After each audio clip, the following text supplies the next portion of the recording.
படிக்காத ஏழைக்கும் பரிசாக வந்தது பெரியோர்கள் சொல்லி வைத்த ஒரு மந்திரம்.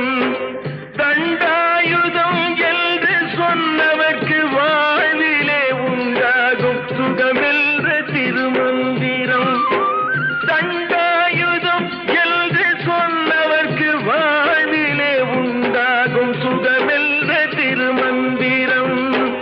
கந்தா என்றே வந்தவர்க்கெல்லாம் தந்தாய் கோடி திருமுருகா. சிந்தாமணியே செவ்வே உன்னை கண்டது போதும் வடிவழகா. கந்தா என்றே வந்தவர்க்கெல்லாம் தந்தாய் கோடி திருமுருகா. சிந்தாமணியே செவ்வே உன்னை கண்டது போதும் வடிவழகா. அடியவர்க்கு ஒரு விருந்து